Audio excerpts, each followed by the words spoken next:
سبحان اللہ عصمتوں کی گود میں پلی. بہرحال تو حضور سید المعصومین ہے، اسی لیے آئیڈیل ان کو بنایا. وہ مسکراتے ہیں تو ان جیسا کوئی مسکرا ہی نہیں سکتا، اور وہ بالکل اسی جگہ مسکراتے جہاں مسکرانا چاہیے.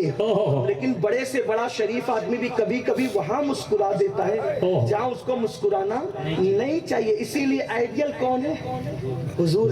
تو حضور کو آئیڈیل بنانے کی بجائے ہیرو کو کیوں بناتے؟ نچنیوں کو. اس نے شراب پی تو میں بھی پیوں گا، وہ ایسے مٹک کے چلا تو میں بھی چلوں گا، اس نے زنا کیا تو میں بھی کروں گا، وہ لڑکی کو فلم میں لے کے بھاگ رہے تو اس پر میں بھی. یہ کیا آئیڈیل حضور ہیں جن کی نگاہیں ہمیشہ جھکی رہتی تھی. میرے امام کہتے ہیں نیچی آنکھوں کی شرم و حیا پر درود، اونچی بینی کی رفعت پہ لاکھوں سلام. سبحان اللہ سبحان اللہ سبحان اللہ. جس کی حیا کا عالم یہ تھا، اماں عائشہ صدیقہ فرماتی ہیں حضور ایسے حیا کرتے تھے جیسے کنواری لڑکیاں اجنبی مردوں سے حیا کرتی ہیں. ان کی حیا کا عالم یہ تھا کہ ان کے پیروں کے تلووں کو بہت سارے اکثر صحابہ نے نہیں دیکھا تھا. کیوں نہیں دیکھا تھا؟ اس لیے کہ کبھی انہوں نے پیر لمبے ہی نہیں کیے تھے لوگوں کے سامنے. وہ لوگوں کے سامنے پیر دراز کرنے سے بھی حیا کرتے تھے.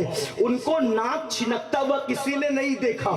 کیا حیا کا عالم تھا کہ کبھی انہوں نے لوگوں کے سامنے ناک بھی نہیں چھنکی. اللہ اکبر. ان کی ڈکار کی آواز کبھی کسی کے کانوں میں نہیں پہنچی، اس لیے کہ انہوں نے زندگی میں کبھی ڈکار نہیں لیا.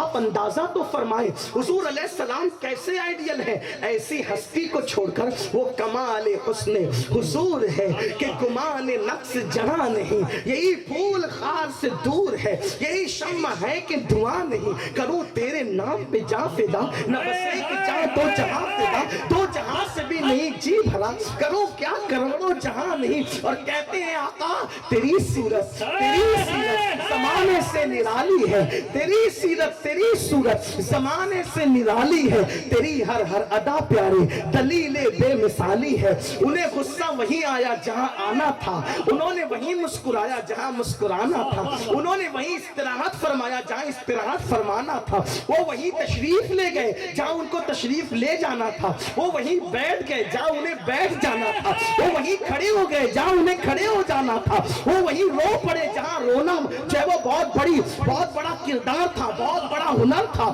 بہت بڑا اخلاق تھا. اللہ اکبر. ان کی زندگی کو پڑھو، ان کی زندگی کو اختیار کرو. بات آنکھوں پر چل رہی تھی، میں ایک بات عرض کرنے جا رہا تھا. آج آنکھوں کو آوارہ کیا اور اس کو فیشن کا نام دیتے ہو. آؤ ہماری آنکھوں کی حفاظت کا عالم کیا تھا. تنہا کسی لڑکی کو دیکھا جاتے دل کے اندر پاپ آ گیا، دل کے اندر جرا نائی. تم بیٹیوں کی حفاظت کرنے والے. ایک مرتبہ سلطان صلاح الدین ایوبی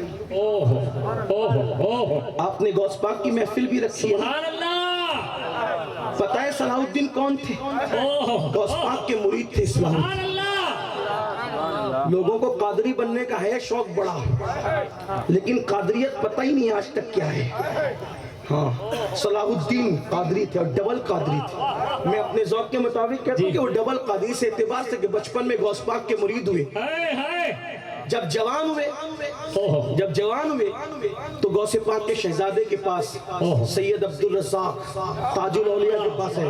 کہا حضور بچپنے میں آپ کے والد بڑے پیر صاحب کا مرید تھا، لیکن اب شعور آ گیا تو سوچتا ہوں کہ تجدید کر لوں. ان کے ہاتھ میں مرید ہوئے سے ڈبل قادری. اب بات صلاح الدین کے ہی تو عرض کرتا ہوں کہ ان کے جب بچے تھے ان کے والد ان کو لے گئے تھے غوث پاک کے پاس. غوث پاک نے کہا سرکار دعا کر دو. سرکار غوث پاک نے سر پہ ہاتھ رکھنے کے ساتھ ساتھ ان کے گلے پہ بھی ہاتھ رکھا اور گلے پہ اور گردن پہ ہاتھ پھیر کے دعا کرتے ہیں اللہ اس سے اتنا بڑا کام لے گا کہ قیامت تک اس کی کارناموں کے گلگلے رہیں گے.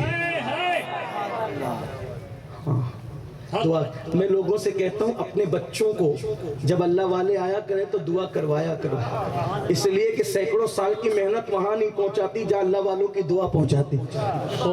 آپ کسی بھی مضبوط کام کرنے والے کو دیکھیں اس کے پیچھے کسی نہ کسی اللہ والے کی دعا ہو. امام اعظم ابو حنیفہ کو دیکھیں، ان کے والد کو ان کے دادا مولا علی کے پاس لے جاتے، ان کے والد کے سر پہ ہاتھ رکھ کے علی پاک نے دعا کی.